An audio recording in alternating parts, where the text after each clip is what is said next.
United States of America, and to the republic for which it stands, one nation, under God, indivisible, with liberty and justice for all.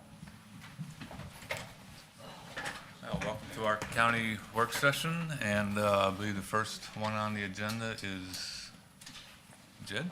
Yes. Okay. Good morning. Good morning.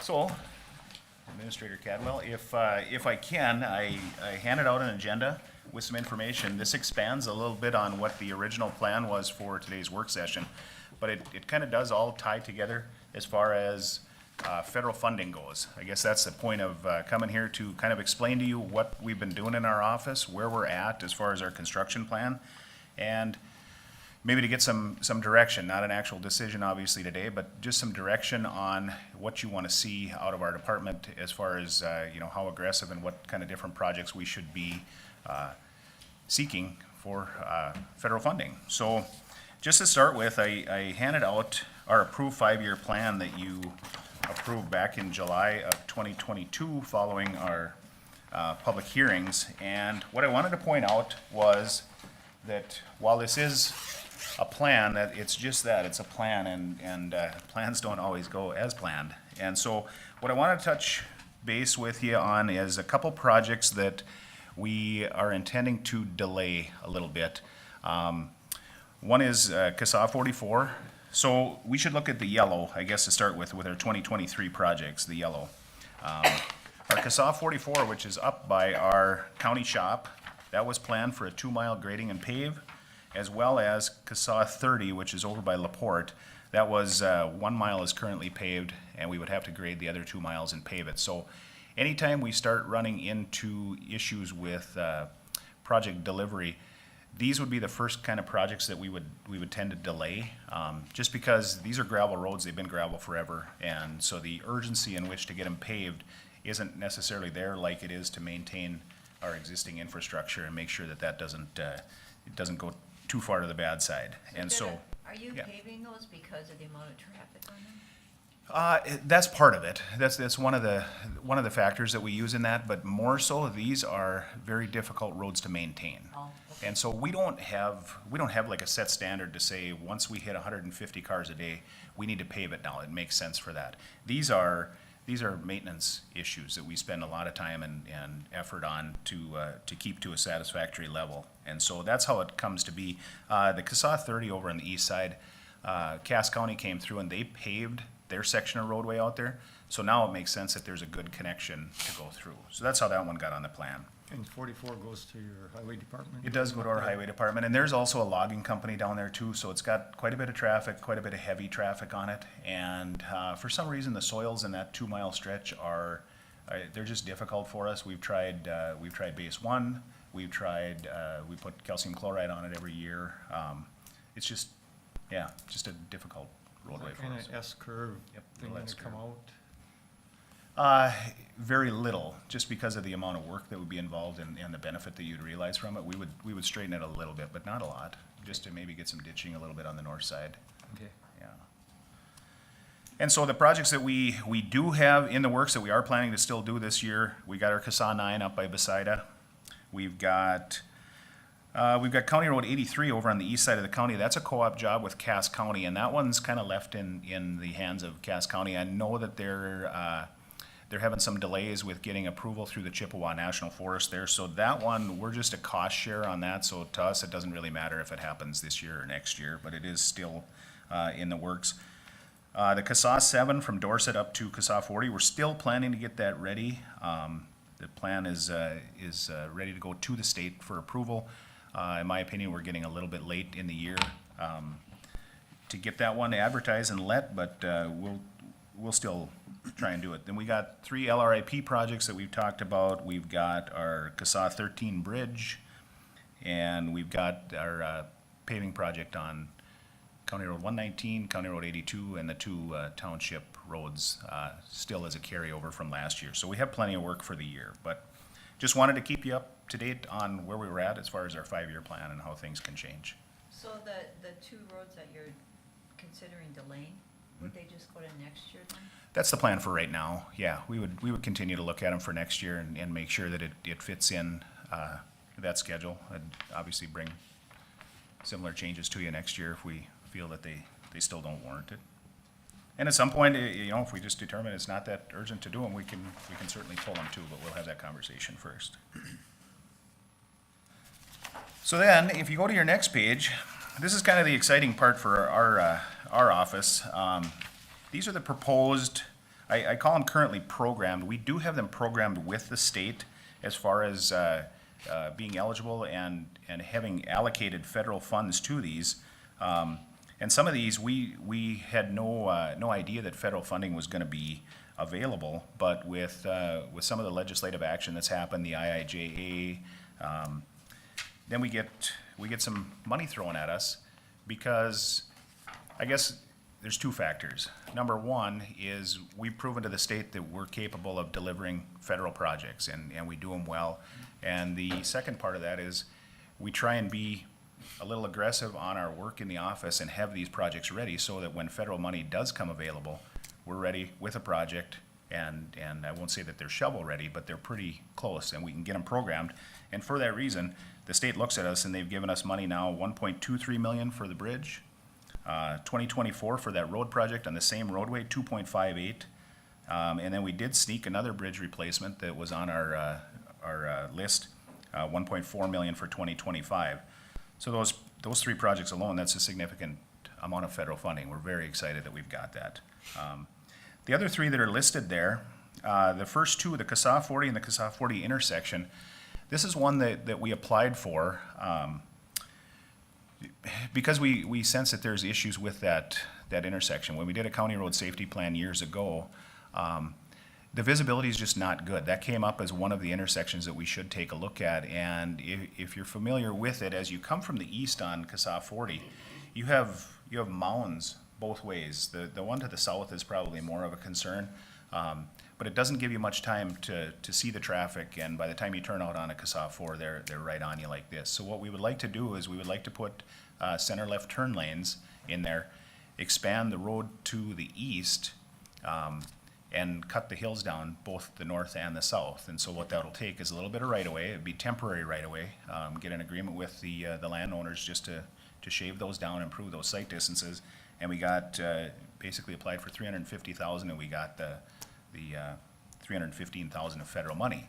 So if you're okay with that, the match only being $35,000, we think it's a no-brainer to utilize that federal money. That's under the HSIP program, the Highway Safety Improvement Program. As is the rumble strips and LED stop signs. We've tried some of the red blinking lights out there. They're not expensive, they're solar powered, and they work most of the time. Not very pleased with that, but by the time you run electricity, if you wanted to run lights for that, they become a lot more expensive than just throwing up a solar light out there. So we started to identify some of our intersections where I would say one of the biggest concerns is when you can see a highway that goes straight through, but there's a stop condition, it's kind of misleading to the traveling public as far as they think it's just a straight through. If they're not really paying attention, they can blow those stop signs. And of course, anytime you blow a stop sign with the other road being a through road, then you have the chance at your right angle crash and possibly a severe crash. And we want to eliminate those as much as we can.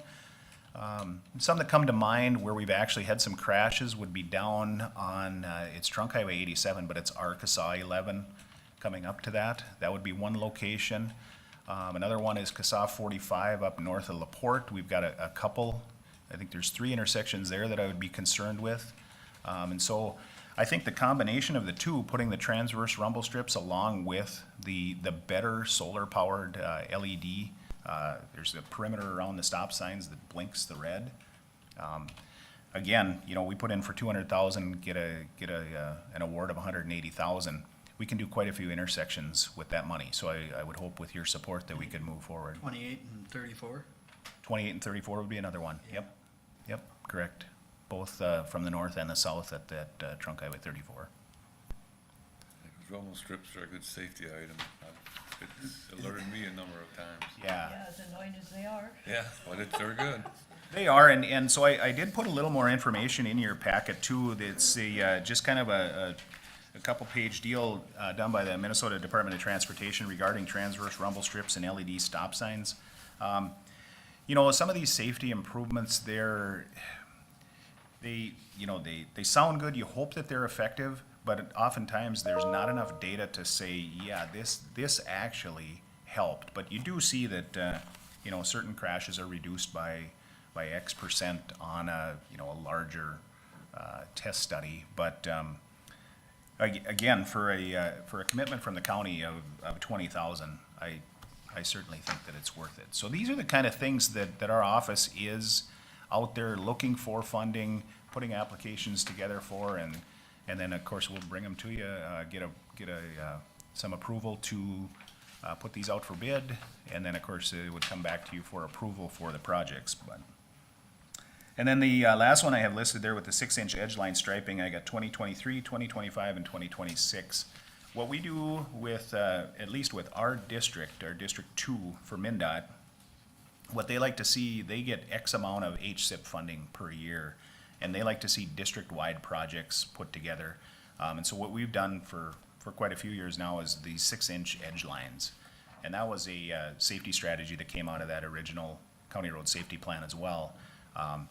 And that has fantastic effects when you look at studies as far as reducing the run off the road, and that is our highest concern in this county anyway with the crashes that are reported, is we've got the windy roads, of course, with the lakes, and people tend to drive off the road. So we gotta try and do some things that help with that.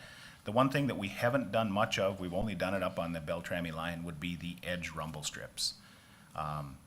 Some counties have experienced issues with that, especially in a lake type setting for the county. I know Crow Wings had issues, they put in the rumble strips, and then the residents complain because they're so loud. And then they're back out there and they're grinding them out, or they're filling them in with that. And so we do need to be careful on that, and I know the bikers don't really care for them.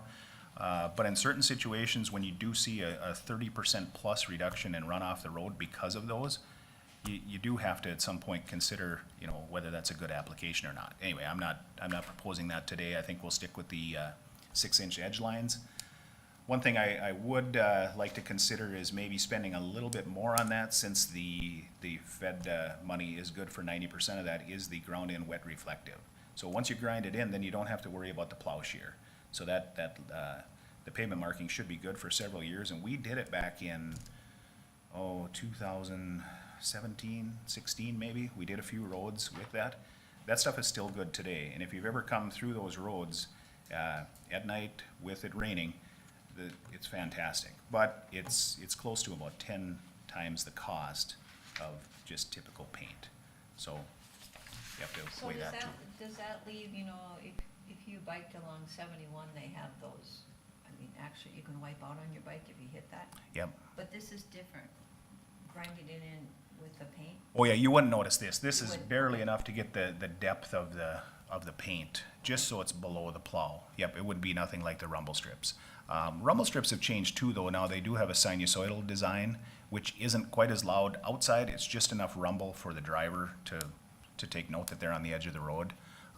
So they are working on those things. As they continue to improve those, we can possibly look at that. The other problem with the edge rumble strips is you have to have wide enough pavements, and that doesn't fit the bill everywhere that we are. So you can use safety money, though. You can widen roads out. You can do a 2-foot pavement extension and then include that rumble strip in there. So there are other options, but again, we're not quite to that point yet.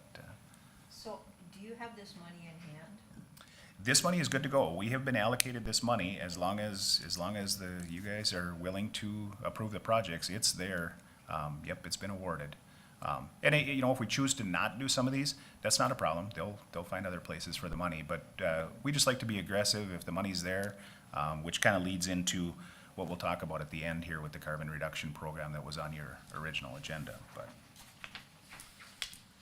So that's the HSIP stuff. I guess we did jump right into number 3 there.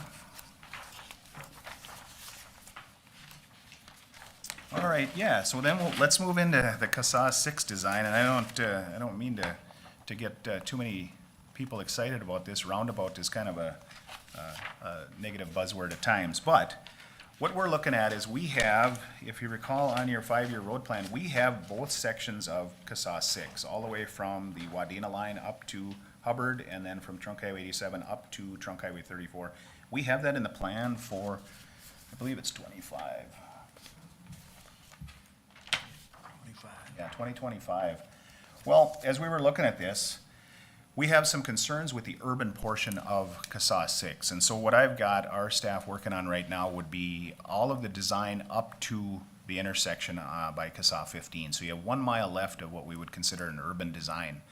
And the reason I say we have some issues with that section is we've had a fatality at that intersection there, and we've had several other crashes. And so we know that there's a concern, and I think most of it has to do with, as you have traffic coming from the north, they get into that turn lane and they will shield another vehicle behind them. And so the people that are trying to come off of like CASA 15 or the Henrietta Township Road, they wouldn't see, well, I guess probably just from the CASA 15, they wouldn't see that vehicle and they'll pull out, and then you have the crash there, of course. I don't think that was exactly how it happened for the fatality, but nonetheless, we know there's some issues with that. And on top of that, we know we have some issues with the road into the transfer station. And one of the toughest things with us making a change there is that we've got the jog in the road that goes across to the city street to the west. And what we would, one thing we would like to consider would be a center left turn lane, but that doesn't work when you have that jog in there, because now you got people hanging in there, and it prevents any traffic like coming from the south turning west on the city street. It just really doesn't fix the problem there. And so we would have to look at either realigning one of those roads to utilize that strategy, or possibly we consider a roundabout. And so in this drawing, I've got it kind of shown where we just overlaid one of the example layouts for roundabouts and where you could handle a jog in the road there. And what we like as traffic engineers from a roundabout standpoint is that what it can save us from is it can reduce the speed as people are coming into town. We know that's a problem. And it really removes the chances at a severe crash. You may have crashes that happen there, but typically they're gonna be little merging fender benders. Far better than a right angle crash at a high speed.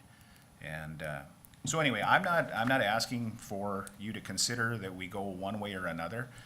These are strategies that we would task a consultant with designing. That's a little bit more complex than our office typically handles. We've never designed a roundabout, and it would just be more complex. They would be able to throw a few options, maybe come and give a presentation to the board, and move forward at that point. But these are things that we're considering. I don't know if I need approval. We typically, we don't go out for quotes on a normal basis to get professional services contracts. But what I would do is on this one, I would want to hear from at least two, with one of those probably being the city engineer, because they're going to have some work involved in this as well. And so I've reached out to them. They haven't submitted anything, but they would be interested in doing that. And I know there's a handful of other consultants that would love to take a look at this too. So I guess if you're fine with us seeking out quotes for that, they're not going to do any work. They would just be giving us a number to do the design work, and I would bring those to you for approval. But Kind of concur with you on 15. I travel that a lot, and especially in the summer, it's almost as bad as it was to get out on 71. yeah, Sometimes you sit there for the roundabout, fixes all that, keeps things moving. it does. Yeah, And it's an easy spot to speed on because the road just goes straight, so that would take care of that. That would slow that down too, yeah. Yep, and you know, we don't have to be set on whether it's one roundabout or two roundabouts or whatever. Again, you know, they would do the study on it to say, here are your options, and then of course they're gonna put a cost to it as well. The nice thing with the roundabouts is they're a tried and true crash reduction strategy. And so we would be able to apply for more of that HSIP money, the same money that the district gets allocations of for every year. So if we're planned out properly, we could get a big chunk of that paid. Roundabouts are expensive to install, but anytime you do major grading like that, it's gonna be expensive. So the design is expensive, the construction is expensive, and you just gotta plan properly for it. I think it could be a real nice improvement to that stretch of roadway. It's very heavily traveled. That intersection at the transfer station, I think everybody uses that area. It's crazy, but. So, I don't need much for a decision on that. I did also want to talk about our county road safety plan. Back in, I think it was 2012, they did the original one, and that was where we got all of the different ideas as far as putting chevrons up. We've got far more chevrons than we ever had in this county, and it makes sense with all of the curves that we've got. And, you know, they work, they're costly though, they're costly to maintain, but anyway, we think they work, and that's where that came from. We've got the edge lines that we've been doing. We did a bunch of pavement markings as far as stop aheads and stop bars. We improved the signing at each of these locations with the stop aheads, and we increased the size of the stop signs, and we did a bunch of the rural intersection lighting. Those are some examples that came out of the first county road safety plan, and what they, I think what they were aiming for was kind of what they would consider the low-hanging fruit. They're quick, low-cost, effective strategies. Now, we had the opportunity to apply to be in phase 3 of the county road safety plans, which is a much more involved safety plan where they get into probably more of what we're talking about with like the CASA 6 redesign. It's going to be your more major reconstruction projects for certain intersections and whatnot. And we thought with a 20% match from the county to do another county road safety plan. Again, we applied for the money, we got chosen for it, so I hope I could get your support moving forward to, for them to take a look at the entire county road system and make some recommendations for what we can do. The other part of that is with those recommendations comes the ease with applying for more funding. And that's the part that we like about it. It's all done for you. You put your application in, it's supported by the county road safety plan, and you typically get it funded as long as it is high enough on your list that they feel it's gonna be money well spent. The other aspect of that is we had an option of doing a Safe Streets for All, which is probably something you're gonna hear more and more of. There's actually a notice of funding opportunity out right now for it. But that's where they come in and they start looking at different users of your roadways. It could be the peds, the bicycles, the transit. It expands it out. It does make the county road safety plan a little more expensive, but I think that with that comes an action plan for it, similar to what your county road safety plan would do, and it does make you eligible for more of that funding. And so while we're not a big metro area, I would still encourage that we go with the Safe Streets for All, just to see what would be recommended from that.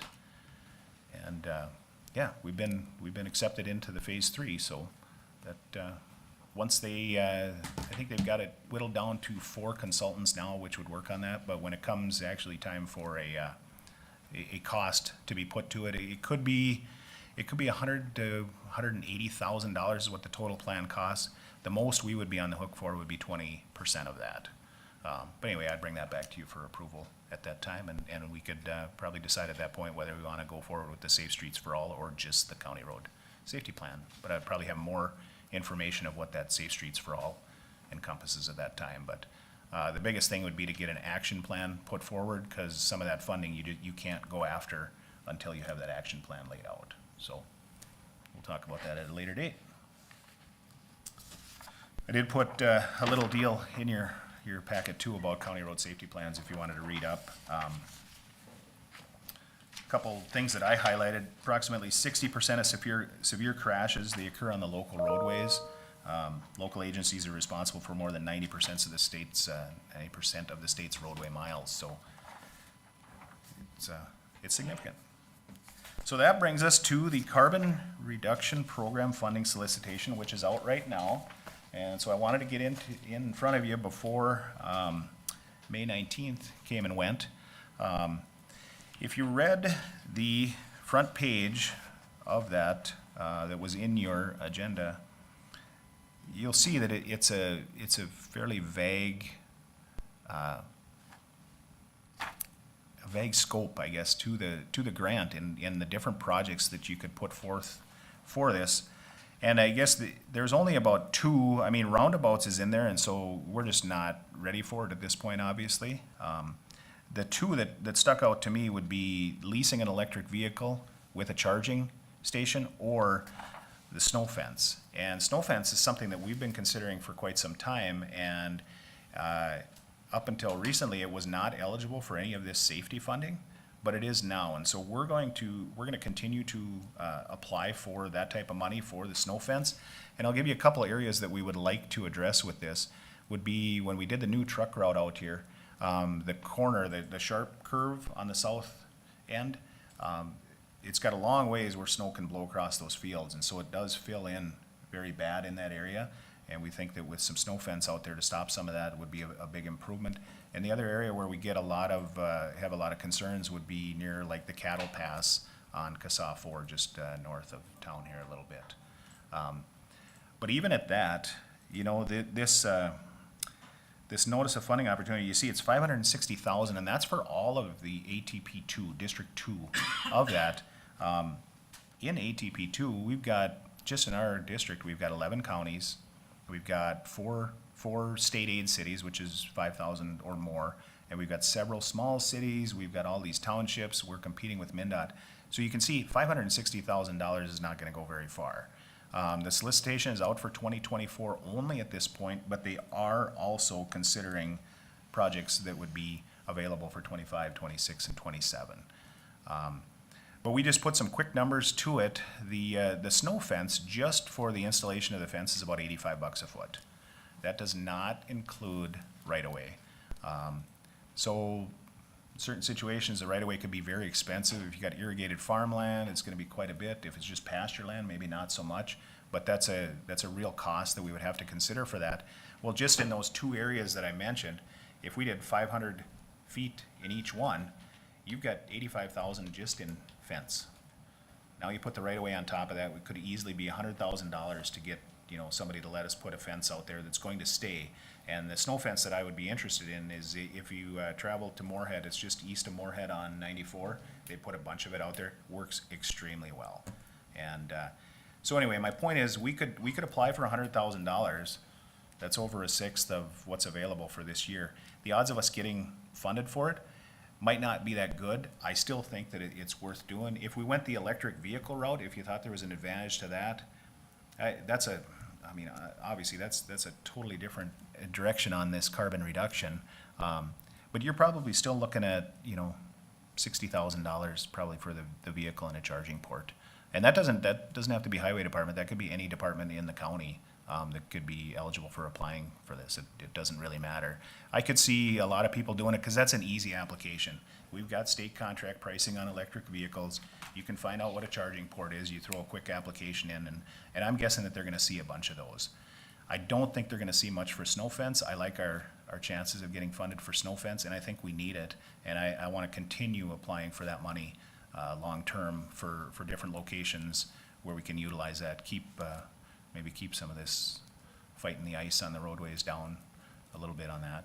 And Jed, going across. the snow fence, so it doesn't go on the edge of the right-of-way, it actually goes out into the field? Yeah, it depends on, they'll come out and they'll study that location for, I don't know, it has to do with what they plan for wind and snow coming across and how far and how high how far away from the road the fence needs to be and how high it has to be built for the most effectiveness. Yep, and there's companies that design that. So there's a chance, I mean, in an area where we've got, let's say 50 feet or worse yet, only 33 feet, you can almost bet that it's gonna be out into the fields. And we don't want any obstruction too close to the roadway, obviously. Now on 4, if we were to go up by the cattle pass up there, we have 100 feet of right-of-way in that area. There's a chance that could be located in the right-of-way. So yeah, there's no additional cost at that point. You're probably on the west side of the road. It'll be on the west side, yep, correct. How often, because I don't remember it too often though, that it actually drifts over as far as the roadway. I mean, these last, couple times in the last 5 years, it certainly has, because there were pretty good berms there this last Yeah, one. I guess we've got law enforcement here. Can you guys attest to the issues that we have with some of the traffic on 4 in that area? I mean, we end up with ice. Yeah, it Blowing does across. ice. I would say ice is probably worse. Yeah, not as much drifting, slicks but it if you could catch it as it's coming across and that wind pattern, then it just kind of rolls down and And I know that we had a presentation from the people who installed it over by Moorhead, and the amount of crashes that were reported from one year to the next following that installation, it was unbelievable how much it dropped. And So, going on Highway 10 in Clay County, they have done Yep, extensive a snow bunch, fencing. yeah. But I've noticed now that because it looks like it's plastic, now the plastic pieces are coming off, so it would require some sort of ongoing maintenance, I think. It probably would. They're actually, they're a metal. Oh, really? They yep. look plastic? Okay. Yeah, they are a metal, but yeah, I'm sure that it probably has to be maintained, yep. Yeah. High winds there. Yes, Yeah. very much so. Some of the good that comes from that is you see that was the last area that had snow. Some of the farmers appreciate it that there's actually moisture that gets held in their fields. So it doesn't have to be a negative thing. Like if it's irrigated, you have to design it right so that irrigator can continue to move. It's an obstacle for a farmer that has to do their crops around it. So you know, definitely they'd have to be properly compensated for it. But I know down on our truck route, that's city property, and I believe it's probably, you know, maybe it's wastewater or something that gets irrigated out at that point. Not a huge concern, I wouldn't think, but we would have to have that conversation and see. But lots of opportunities out there. Sort of a permanent installation then? It is a permanent, yep. Okay. Yeah, they've got living snow fences too that they do. I guess we're not too interested in that. I mean, some places they'll pay a landowner X amount to leave 5 rows of corn or something if that's what they've got in the field. There's not a lot of other crops that would help you out, but I will say they're ugly. yeah. Yeah, some hedges or something would look nicer. Yeah, but it's a lot of work to put a hedge on Longfield. So no decisions today, but I guess what I was kind of looking for is this is what we're doing. You know, hopefully everybody's in agreement that you know, for us to be proactive, to be aggressive on this funding, you know, we'll continue to go after this stuff.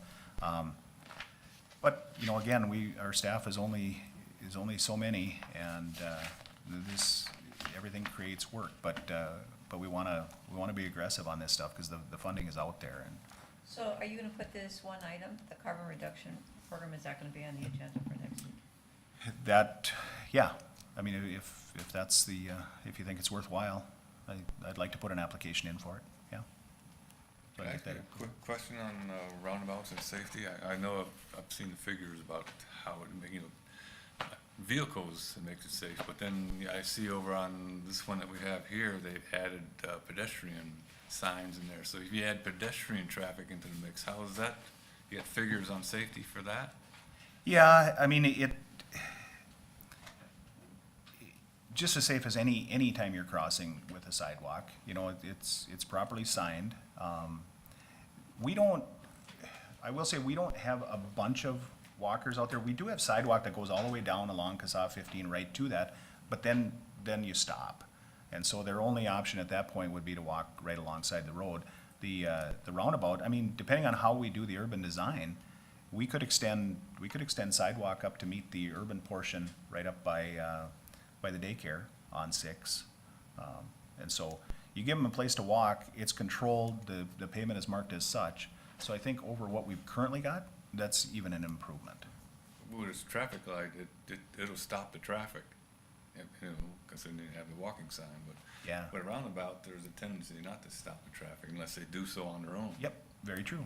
Yep, and that becomes an education piece as far as what we're supposed to yield to the pedestrians. Yeah, and traffic signals, research would show that they don't reduce your crashes. They certainly don't work to reduce severe crashes. If somebody blows a light, no different than blowing a sign, and that can result in a bad deal. And I'll just give you an example. The roundabout that went in by our office out there, they tried to get a traffic signal put up in there, but even that intersection never met the warrants for MnDOT to put a traffic signal in there. It just doesn't have enough continuous traffic. There was a couple times a day where there was a lot of traffic, but not continuous. And so that didn't meet it. So I know that the CASA 15 and the CASA 6 intersection would never warrant a traffic signal. And Yeah, so- that has very little, like you said, very little pedestrian traffic, but I'm just wondering when you start adding a higher level into the mix. Yeah, yep, I mean, if you build it, they'll typically use it, but I would prefer them using something that's designed for it rather than just being alongside the road, because they'll walk, bike, run right along the road.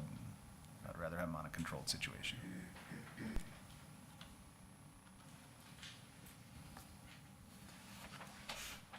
Anything else? Any questions? I think you're on the right track for the snow fence idea versus a EV at this point anyhow. Yeah. Okay, Thank you, Jed. see you next week, thank you. See you Thursday. Yes. I'll make that meeting. Okay. All right, we have capital plan review and update. So today's presentation is Bruce Schwartzman from BKV, and this is some background material on the proposed improvements to the jail.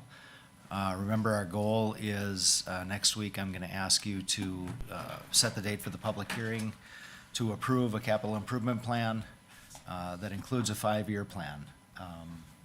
And you had asked for additional scope on this project before you wanted to approve that with that 5-year plan. We're bringing this plan forward, this project forward, because it was identified in strategic planning. It was identified out of the ICS building assessment. It was identified as the next thing that we ought to be working on, the next priority. Putting it on the capital plan at this point in time does not mean we're doing it. We have to walk through all of the regular approval processes for that. But you had asked for additional information on this project before we added it to the 5-year plan for the capital improvement plan. So Bruce is here to review what we've done in conversation with Corey and his staff. And then, Jeff, the plan hasn't changed since the copy we got in April? It has not. Okay, thank you. Well, good morning, Commissioners. Thanks for the opportunity. Nice to see you all.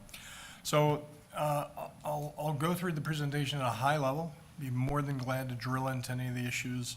What your county is seeing is what you're seeing across the state and across the country. An increased need to deal with mental health individuals, drug dependency issues, more of an increase of felony issues in the jail, and less of the misdemeanors and things like that, and the impacts it's having on the facility. So from a high level, if we go to the next slide, Jeff, the introduction, some of the bigger picture issues are staffing. So by some of the changes, and again, I'll go into it in more detail, increase some job opportunities within the jail for hiring capabilities, improve working environment, addresses accessibility issues, and really just an overall better employee retention in some of those areas. Operationally, improves operational efficiency with some of the things that are being proposed. Separations of the housing units creates more flexibility, better ability to separate and segregate when you're dealing with the individuals that you have. Better access to tactical vehicles, accommodates current long-range needs. And on the security side, really improves staff security, improves facility security, and also accommodates any pandemic issues that come up. Of course, when we were dealing with COVID, a lot of the jails were having to turn people out and put them on home bracelets or other things, or not house them just because they didn't have the space to allow for the separation. So this would accommodate any of those potential future issues that would need to be addressed. And then from a budget efficiency standpoint, there is cost savings, of course, with remodeling, and I think that's a large portion of this project is trying to remodel what you have and make it work to the best it can versus building entirely new. And the changes that are proposed in the preliminary review with DOC, we're not seeing any staffing increases needed for the changes that are proposed. So if we go to the next slide, it graphically shows, and I think, Commissioner, this is kind of what you mentioned back in April, a plan that shows really two pieces to the master plan. The one piece that we're talking about today is really remodeling in the existing jail. So that green piece to the north is renovation, remodeling of the housing unit areas. The blue area in the center is the idea of closing off Front Avenue, and building a large vehicle, law enforcement vehicle garage, along with accommodating a better moving and a better circulating vehicle sally port. So this graphically kind of shows the concept. We developed a little more detailed plans to make sure we could accommodate the space, but this basically overall shows what would be planned. And so this first phase that we're talking today is the is the blue block and the green block. The purple would be in the future. I have a question. Yes, So renovating the units, would that require shutting down or just taking less residents in, or? It's a good question. I mean, there's a lot of details clearly to be worked out because we're really in a conceptual phase. But in the construction schedule, we assumed 3 phases because the goal is you never want to have to house out in the county. You don't want to have to pay those expenses. Yep. So I think our thought would be that you'd be able to remodel around the existing inmate population. That's the initial plan. So the next page then goes into a little more detail. And again, I don't want to be too laborious, but I want to make sure I address your questions. So the proposed dispatch changes. So currently dispatch is also central control for the jail, and it's within the secured perimeter of the jail. So that location is a raised, elevated location that doesn't have a ramp to it, doesn't have a handicap accessible bathroom to it. So it was made for a correctional officer to be able to move and rotate through the area. By moving dispatch out of that, and by moving dispatch into the deputy's patrol area, or remodeling some of that area to move dispatch out adjacent to that area, then means the individuals you hire don't need to be jail-type staff in that secured environment. They can be more civilian-type individuals. So that when we talk about increasing employment opportunity, by moving dispatch, it helps to improve handicap accessibility, improve the option of the individuals that you potentially hire for those positions, which we do see a lot of counties where there are civilian individuals that run dispatch. It also provides just a better work environment. These are 12-hour shifts. Right now it's in a dark, concealed kind of area, and because it's dispatch, you really can't move from that area like a jailer can actually move through the housing units and whatnot. So it does create a little bit of a more difficult working environment. So by moving it out into an area that has windows and natural daylight, just like you have in your boardroom, again, a much better work environment for those individuals. The intake area. So the intake area, again, because of what we're seeing in the mental health issues, substance abuse, just the individuals that are being dealt with, we're finding most facilities don't have enough single cells or enough cells in intake and booking to separate those individuals. You currently have 7 cells in your intake booking area, and what the plan would be, the conceptual plan we did would be to add and create 13 individual cells. So again, it addresses all these individuals are high suicide watch, mental health, drug addiction, all these things where individuals can't be housed with others and need to be separated. I'm trying to go through some of these other things. But anyway, the additional cells, again, provides for the separation like we saw with the COVID and pandemic issues. The next one on item 3 is the pre-book area. So currently you don't have a pre-book area in your jail. And a pre-book area is important in that it helps to improve operational flow. So if a Park Rapids police officer is bringing somebody in and they have to do some initial paperwork, this provides an area where they can come in and do that initial paperwork, that pre-book area. In some instances, you might bring somebody in and maybe it's a sobriety issue or whatever, or maybe it's something where they are going to be released to somebody else. You don't actually even have to book them in the facility. That pre-book area allows them to do a more efficient operations of the initial kind of confirmation, verification, warrant checks, everything else that those individuals do before bringing them in the facility. And again, we're not talking about additions to the building. Really, the intent of all this is remodeling.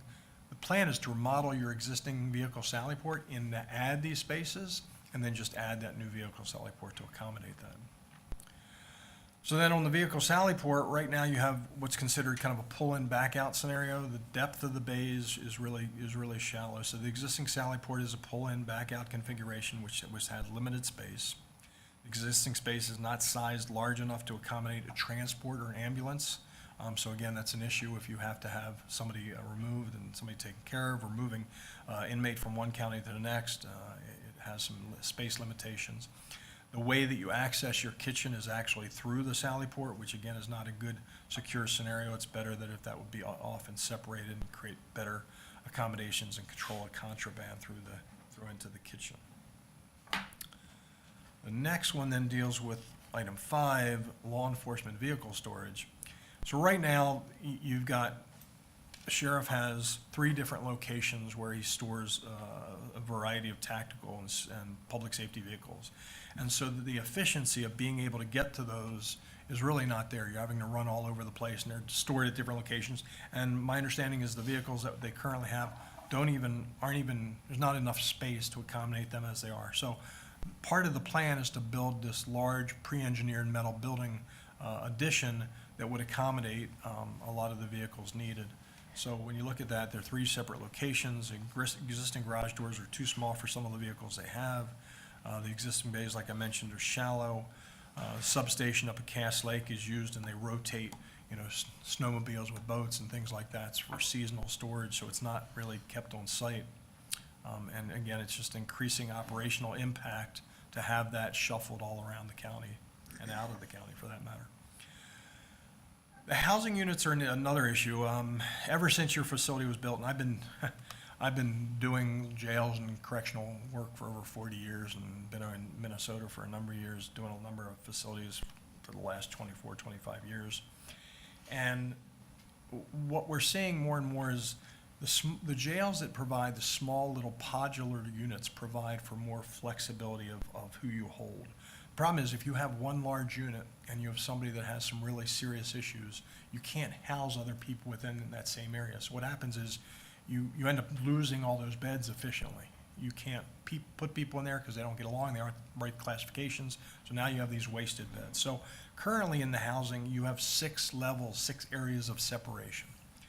The new plan that we proposed, and again, it's a conceptual plan, creates 18 areas of separation.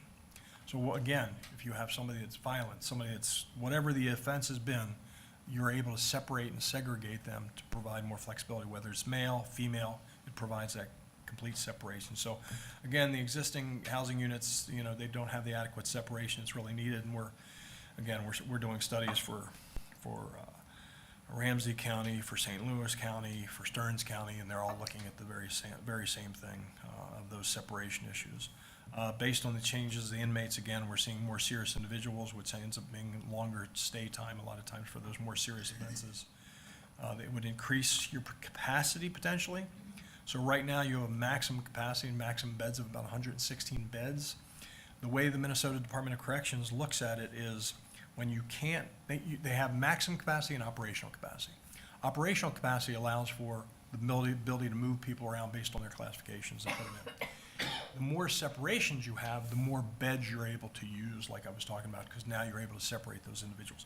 So we have seen a lot of situations. I'm not sure what your operational capacity is related to it, whether it's 80% or less, but we have seen them as high as 90% when you create those additional capacities. So, which in essence would give you the more bed capabilities, operational bed capabilities. But that's to be determined as well. Again, I think it would maintain your same staffing, so we're not seeing that as a staffing issue, and that's, again, I kind of mentioned the other things about increased, accommodates pandemic and issues and controls. We put together on the next page a very preliminary, and Commissioner, this kind of goes to your question about the timing. It's roughly, from the time the county board said we're to say go on the project, and again, there's more to put in place based on a capital plan, but from the time the county would say proceed on this project, it's about 10 months to a year design and bidding time. And then you can see in those kind of yellowish bars that tear down on the right-hand side, the idea of doing it in phases. So you'd build the addition first, get the addition out there, you'd rework and do some of the remodeling of the intake area in a way not to impact their ability to use that space. And then you take separate sections of the housing unit and do those and move inmates around. So we're showing roughly anywhere from about 1 year, 8 months to potentially 2 years to do that entire process. So the way we're showing this is roughly, if the board were to proceed with the project at the beginning of 2024, really it would all be completed roughly the beginning of 2027. So about a 3-year process all told. The next page was the estimate, and we estimate this based on square footage, based on cost, based on the types of construction, the materials, and go through it. We've reviewed this with a local construction manager as well to kind of make sure our numbers are in line with what they're seeing. the law enforcement garage, new Sallyport addition, and because of the way, you all know this economy has been up and down. It's all over the place. So it's probably been one of the most challenging periods in my career to do cost estimating, because you just don't know. We had a police station just bid earlier this week down in Rosemont, Minnesota, and it came in $800,000 under budget. We had a jail project bid in Fillmore County down in Preston about a month and a half ago, and it came in about $400,000 over budget. So I'm feeling very, very lucky that our numbers have been pretty much in line. But again, things have been fluctuating so much that we're showing a high and a low, because we know it's going to be somewhere in there. If things get stabilized, we're hearing from a lot of construction managers that some of the numbers are getting a little bit better. The contractors, because the interest rates, are seeing less work and they're getting a little hungrier, so we're seeing some good prices. But anyway, we show high and low just to make sure we're covering ourselves and where we think things are. The law enforcement garage and the new vehicle Sallyport, which would accommodate the buses and the ambulances and the van, roughly about $2.5 to $3 million for that portion of the work. The intake booking remodeling, roughly about $600,000 to $700,000 in that range. Dispatch remodeling, about $3.5 to $450,000 for the dispatch remodeling and the movement of that equipment, and backup of some of that equipment, excuse me. And then the housing unit changes for the separation we talked about $600,000 to $750,000. So if you total up those areas, you're about 4.1 million to about 4.8 million, 4.9 million. If you add contingency, and we allowed, I think, about 15%, because when you're dealing with remodeling, anybody's ever messed with our house and done house remodeling, there's always something you didn't know about. So we have it a little bit higher for remodeling, so it's about anywhere from 500 to almost 600,000 of contingency. That's just for the what-ifs and the cases, which brings the current day cost to about 4.5 to 5.4. And then what we did is inflated it to the midpoint of construction, knowing that there'll be, from now to tomorrow, there'll be some inflation. Now, we have reduced it. In 2020, we saw a 20% spike in inflation cost in construction. Now we're using about 6.5% to 6% per year, which we're understanding is really more in line with what's happening. So we adjusted that down, which brings basically that 4.5 million or 4.6 up to 5.2. So it's about $600,000 of anticipated inflation on each of those. And then to that, you would add your soft costs, so your architectural engineering fees, any furniture, testing, commissioning, all these costs that are outside of the hard construction. That's roughly that 18 to 20, is probably about 20% for that, which brings the total estimated cost, if you were to bid the project in 2025, roughly about 6.4 to 7.5 million, in that range. So that's a summary of the information I have for all of you. And like Jake said, this is really just to kind of put it in your capital improvement plan to think about for the future. I'm here for any questions you all may When you have. see some of these counties that have to build a new jail, and they're talking hundreds of millions of dollars, I like this a lot.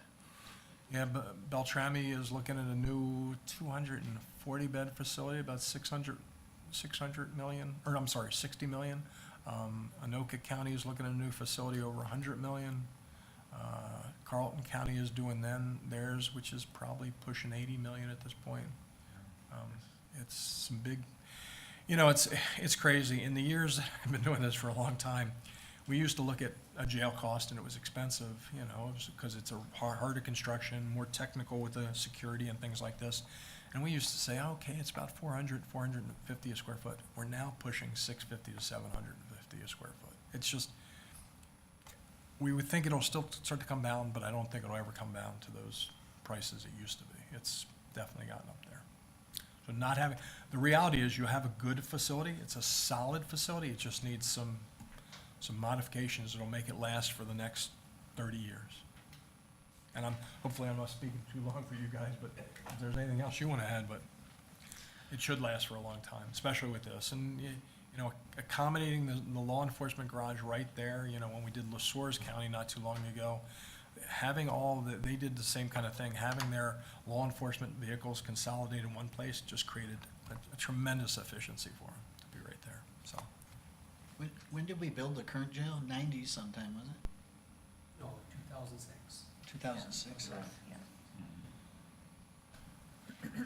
So this project is really a refresher aside from the additional square footage that has been described, and that additional square footage for the storage and the sally port is obviously not at that $650 a square foot, which is the big savings in this project. As Bruce mentioned, the jail itself is relatively solid, and the internal controls and the ability to parse out that space in more effective ways.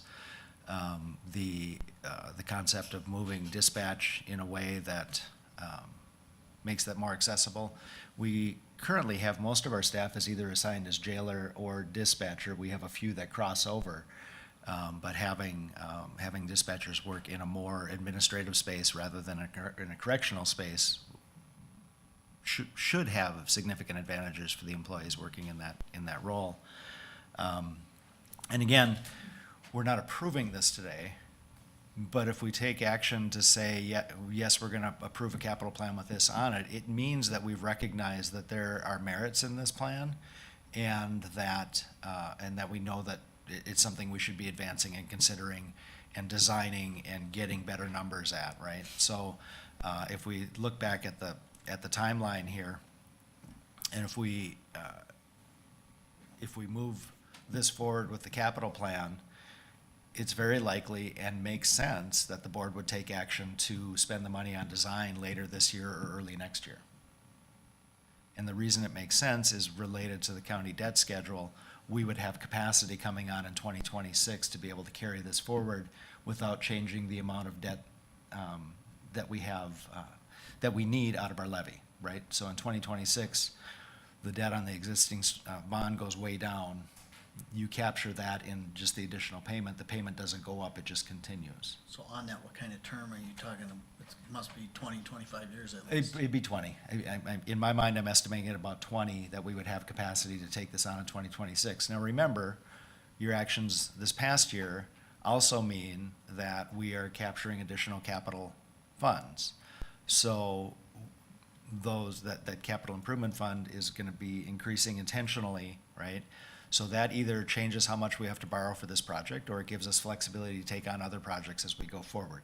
Part of the capital improvement plan is to identify all of those capital projects, radios, IT infrastructure, other things that come up, on the smaller capital improvement project.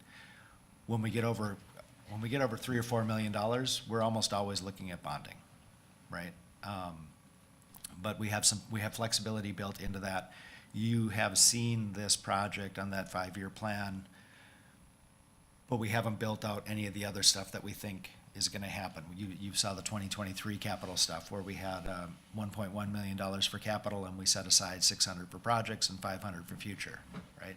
And you also saw last week, or at our last meeting, that $50,000 of that set aside from next year, we're gonna have to spend on boilers because we had a mechanical issue, right? So we know that happens. Having that fund gives us a lot of flexibility. Having a debt service plan and knowing our debt service schedule gives us the ability to manage that without it hitting taxpayers. I mean, it hits them, but it doesn't increase the hit to taxpayers. It would just continue along this line. So that's how that all fits in. That's why this is a good time to be considering this project, because an ounce of prevention, right, is a significantly lower investment than having to do it over. So we're glad we're not in that case.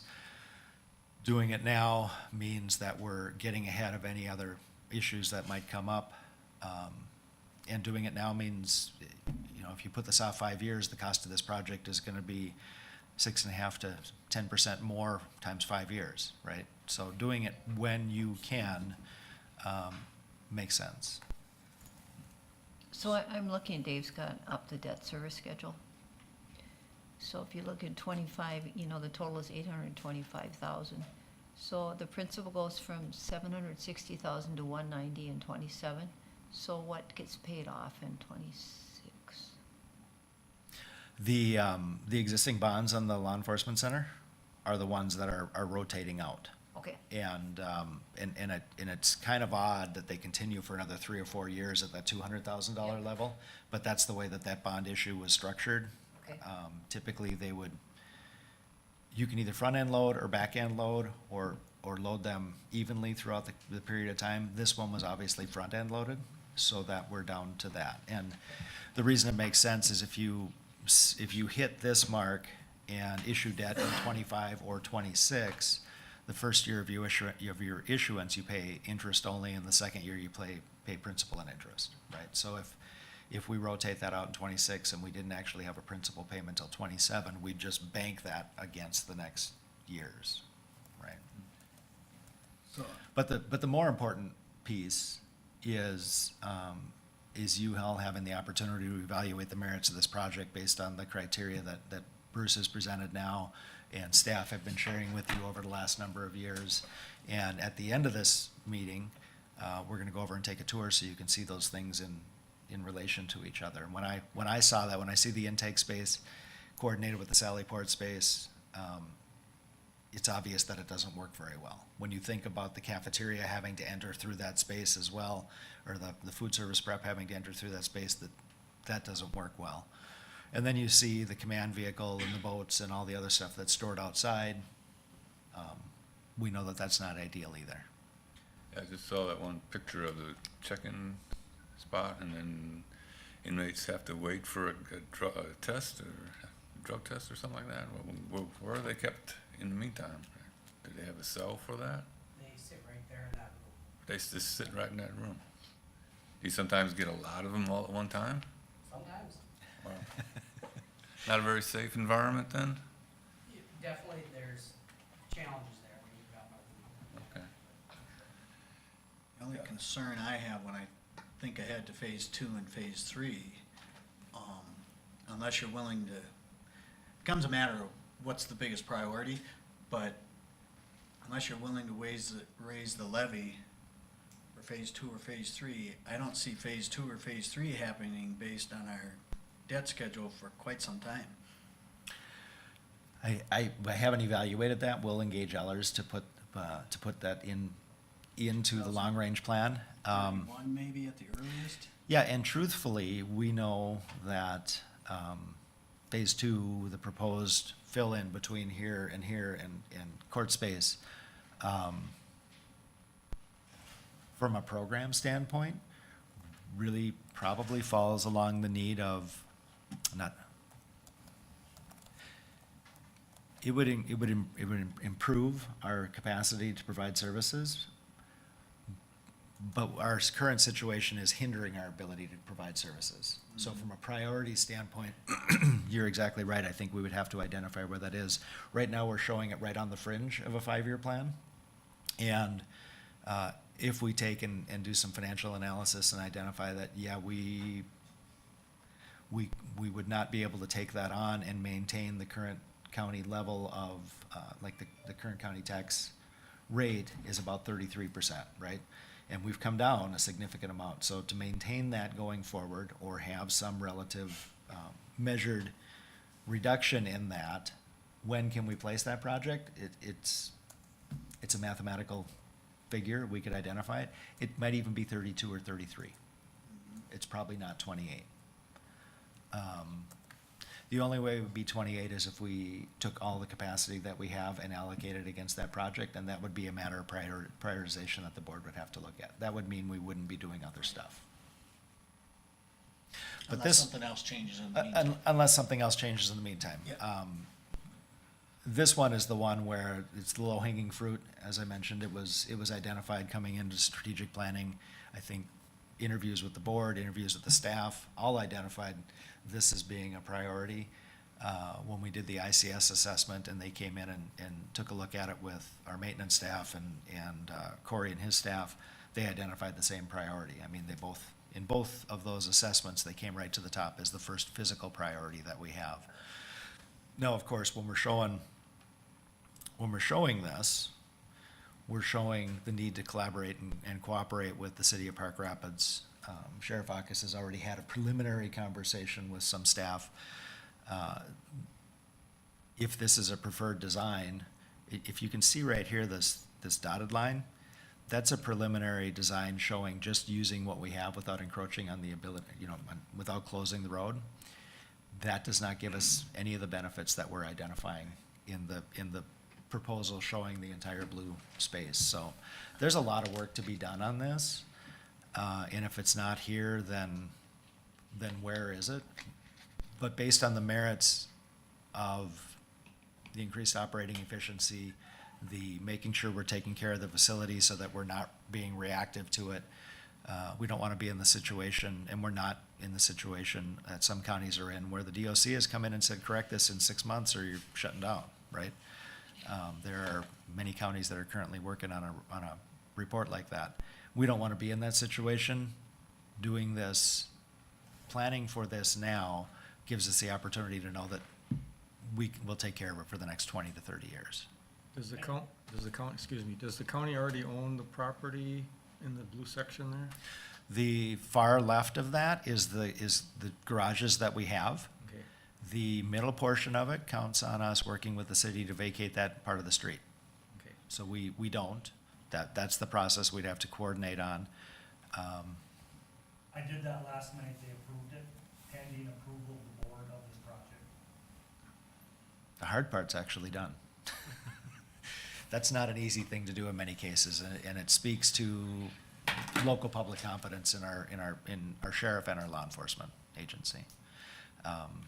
So I don't even have to back up and wonder what Plan B would be. It's just a matter of identifying this in our financial plan and determining if it's a priority and when it's a priority.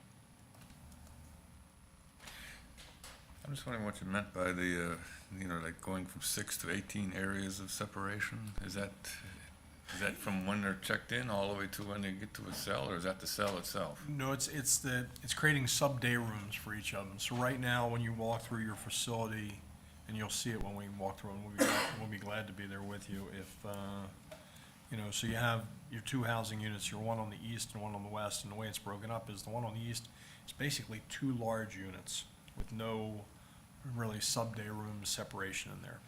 The one on the west side does have what's considered sub-day rooms or day room areas that you could put individuals in there, and they're isolated from others using the rest of the space.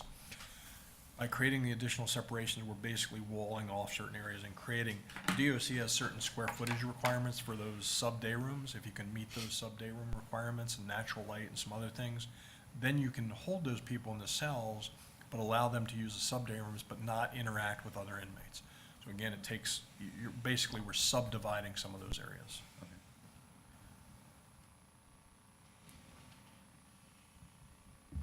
Which again is in the more violent offenders that we have, the more mental health issues that we have, the more requirements there are for keeping certain populations separated from others, for the safety of them and for the safety of our staff. So having the ability to lock that down into smaller pieces provides a lot of flexibility. And as Bruce said, and I think it might have been missed a little bit in there, if our current jail is, what's the total number of beds, 92? 116, and our program is 92? Our operational capacity is 92. Okay, so 116, 92, that's on an 80% rule. If we have additional degrees of separation, he said there are ways where those plans can actually get you to 90% of efficiency, which means we get to 100, 102 beds capacity without changing the number of beds that we have. We have the flexibility to use more of them given certain parameters. Okay. So we get a bigger jail without making a bigger jail. Yeah, it'd be good to see on the tour. Yeah. I think there's a lot of the actual questions about the merit of this that are really, I had an opportunity, I think it was last fall, to walk through and see this, and I'm absolutely planning on going again, but having been in the back rooms of some of these things, working as an emergency responder in cases, the fact that we can't get a transport bus and an ambulance into our current garage is obviously a big challenge. This will certainly help us get back into boarding outside inmates again as well. Yeah.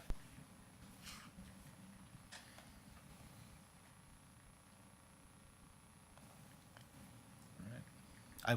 I will work with Ellers to make sure that we have the financial impact and the opportunities of this working forward before we get to the point of dealing with budget for this year.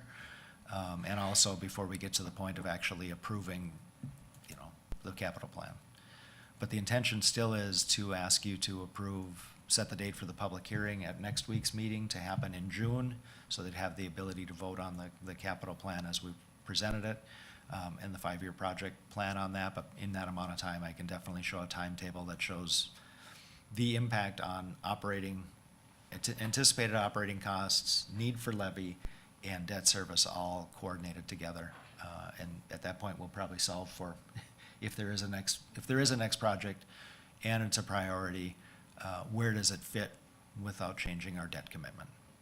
I want the board to know, me going to the planning commission wasn't me intending to put the cart before the horse. It was trying to find out if this whole thing is even gonna be feasible with them vacating the street. So I don't want you to think that that's what I was doing. So it needed to be done.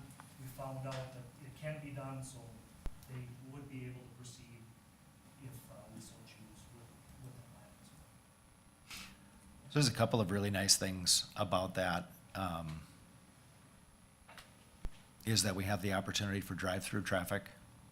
We have the opportunity to accommodate any size transport that we would ever need to have. If we needed to get a bus in there, we could plan to have a bus in there, right? We have the ability to lock down a vehicle. If a vehicle is impounded and needs to be searched or need to be held for evidence, we'd have the capacity to do that within there, without taking up space that's needed for other through traffic. The intent of this, I think as we were talking about it, would be to enter from the south and exit to the north. And you can see that there's a lot of space in there. As in any garage, as soon as you build it, it's not big enough, but I think one of the things that we're working on to test this is Sheriff Aukus is gonna be putting together an inventory of all the equipment that they have specialized, and we would do a floor plan to make sure that we have room for all the major functions. But you can see everything that they've currently got sitting outside is shown sitting inside the blue.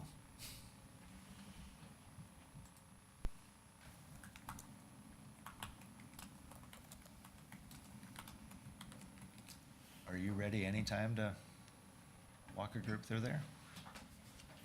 I'm assuming that there will be other questions as well, but